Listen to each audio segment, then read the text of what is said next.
नमस्कार. श्री स्वामी समर्थ. लवकरच श्रावण महिन्याला सुरुवात होणार आहे. श्रावण महिन्याला धार्मिकदृष्ट्या आणि आध्यात्मिकदृष्ट्या आपल्या हिंदू धर्मामध्ये खूपच महत्त्वाचे स्थान आहे. त्यामुळे हा श्रावण महिना कधीपासून सुरू होणार आहे, यावर्षीच्या श्रावण महिन्यामध्ये किती सोमवार आहे, कोणत्या सोमवारी कोणती शिवामूठ अर्पण करावी, त्याचबरोबर श्रावण महिन्यामध्ये कोणकोणती व्रत वैकल्ये करणे आवश्यक आहे, त्याचबरोबर श्रावण महिन्यामध्ये आपण कोणत्या नियमांचे पालन करणे आवश्यक आहे, कोणत्या चुका आपण या महिन्यात टाळायच्या आहेत, अशी संपूर्ण माहिती आपण आजच्या व्हिडिओमध्ये घेणार आहोत. तर व्हिडिओ स्किप न करता शेवटपर्यंत नक्की बघा. नमस्कार मैत्रिणींनो, मी सारिका भक्ती विश्वमध्ये तुमचे मनापासून स्वागत करते. आपल्या हिंदू धर्मामध्ये श्रावण महिन्याला अनन्यसाधारण असे महत्त्व आहे. बरेच जण श्रावण महिन्याची अगदी आतुरतेने वाट बघत असतात, कारण या महिन्यामध्ये आपण काही महत्त्वाची व्रत वैकल्य सेवा करत असतो.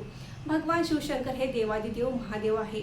संपूर्ण श्रावण महिना हा भगवान शिवशंकरांना समर्पित आहे. त्यामुळे या महिन्यामध्ये आपण भगवान शिवशंकरांच्या सेवा तर आपल्याला करायच्याच आहे, त्याचबरोबर आपण आणखीनही काही महत्त्वाच्या सेवा या महिन्यात करू शकतो. आषाढी एकादशीपासून चातुर्मासाला प्रारंभ होतो. या दिवशी भगवान श्री हरी विष्णू क्षीरसागरात निर्गसनात जातात आणि त्यावेळी ते सृष्टीचा कारभार हे भगवान शिवशंकराकडे सोपवतात. भगवान शिवशंकर या चातुर्मासाच्या 4 महिन्याच्या काळामध्ये सर्व सृष्टीचा सांभाळ करतात आणि आषाढ महिना संपला की येतो तो श्रावण महिना. तर या अशा पवित्र श्रावण महिन्याची सुरुवात ही गुरुवार दिनांक 13 ऑगस्टला होणार आहे. तर पहिला श्रावण सोमवार हा 17 ऑगस्टला आहे. या दिवशीची शिवामूठ आहे तांदूळ. या दिवशी नागपंचमी देखील आहे. दुसरा श्रावण सोमवार हा 24 ऑगस्टला आहे. या दिवशीची शिवामूठ ही तीळ आहे. याच दिवशी पुत्रदा एकादशी देखील आहे. तिसरा श्रावण सोमवार हा 31 ऑगस्टला आहे. या दिवशीची शिवामूठ ही मूग आहे. या दिवशी संकष्टी चतुर्थी आहे.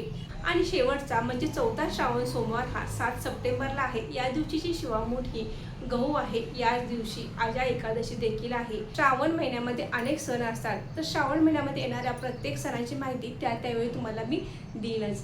परंतु आपण श्रावण महिन्याला अधिक महत्त्व का आहे, तर भगवान शंकर हे देवादिदेव आहेत. त्यामुळे त्यांची सेवा उपासना करणे देखील खूप महत्त्वाचे आहे.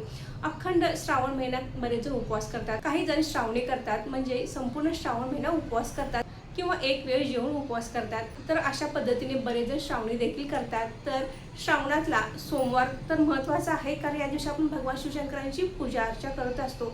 त्याचबरोबर श्रावणातल्या मंगळवारी, गुरुवारी, शुक्रवारी हे दिवस देखील खूप महत्त्वाचे आहेत. श्रावणातल्या प्रत्येक सोमवारी आपण भगवान शिवशंकरांच्या शिवपिंडीवर जलाभिषेक करायचा आहे, दुग्धाभिषेक करायचा आहे. त्याचबरोबर तुम्ही रुद्राभिषेकाची सेवासुद्धा तुम्ही एक वेळ किंवा प्रत्येक श्रावण सोमवारी केली तर देखील चालेल. शिवस्तुती, शिवमहिमा स्तोत्र, द्वादश ज्योतिर्लिंग स्तोत्र, शिवाष्टोत्तर नामावली, त्याचबरोबर ओम नमः शिवाय या मंत्राचं देखील तुम्ही सोबतच आपण श्रावणात शिवलीलामृत ग्रंथाची पारायण देखील करू शकतो.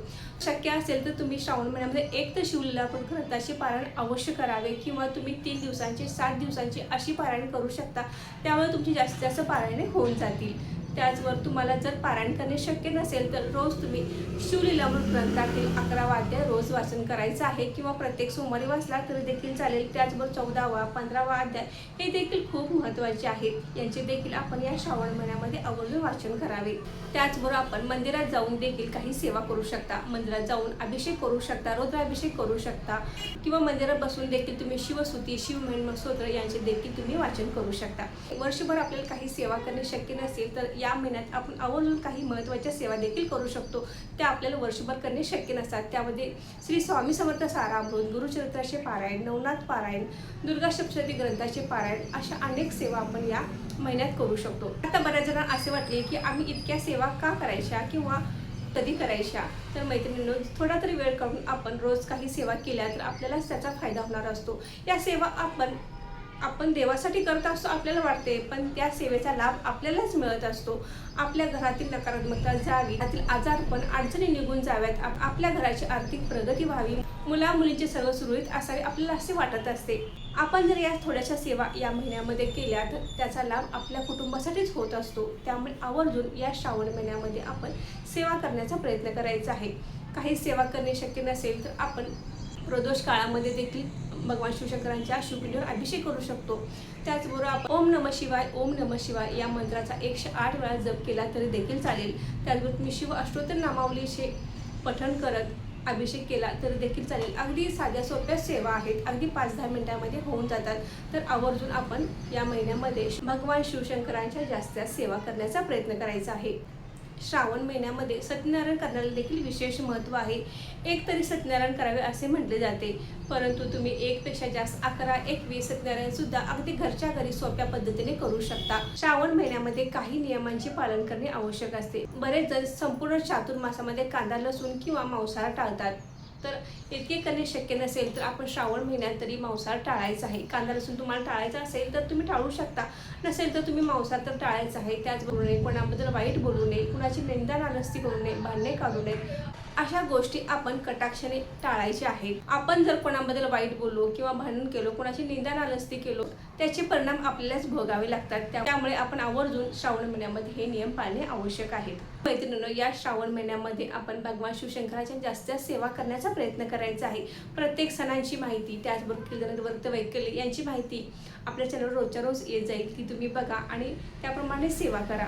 तर आपण या श्रावण महिन्यामध्ये प्रत्येक सोमवारी किंवा रोजच तुम्हाला शक्य असेल तर रोजच जलाभिषेक करा, दुग्धाभिषेक करा आणि भगवान शिवशंकरांचा ओम नमः शिवाय जप तर अवश्य करा. तर मैत्रिणींनो, आजचा व्हिडिओ इथेच थांबवते. अशी माहिती कशी वाटली कमेंट करून नक्की सांगा. व्हिडिओ आवडल्यास व्हिडिओ लाईक करा, शेअर करा आणि सारिका भक्ती विश्व या यूट्यूब चॅनल सबस्क्राईब करा. धन्यवाद.